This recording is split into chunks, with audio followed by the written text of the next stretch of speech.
云林虎尾科技大学呢，有真侪学生拢会甲因的乌多摆停伫咧学校边仔的土地，也毋过煞造成附近社区这民众出入是真无方便。校方表示讲，最近是长咧施工，按算11月底完工了后，这款问题就会解决啦。 虎尾科技大学的围墙最近封挂布条啊，顶管写私人土地莫停车，因为学校边啊这条4米宽的社区车路是属于住户共同持有的。过去上课的期间，现在有学生来遮插乌托摆，造成在地住户出入真无方便，真侪年拢无改善。王伯伯生病了，救护车进不来，大家情何以堪？万一我们社区发生火灾，你问问里长，我们该怎么办？学校知道这个事情，他们就是要改善，对吧？咱无咱的诉求，就是安尼，甲因的门开的门甲封掉。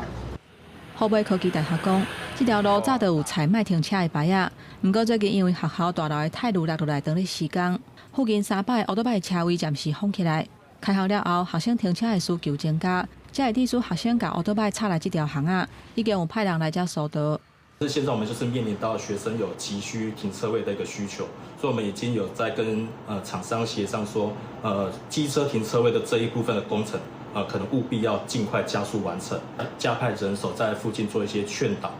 学校表示，目前按算11月底进前会当完成停车位的工程，提供300乌多摆停车位。不过目前也是希望学生会当把乌多摆插去200公尺外第3校区的停车场，较袂造成居民出入无方便，而且嘛当咧找公有的土地来租，增加学生停车的空间。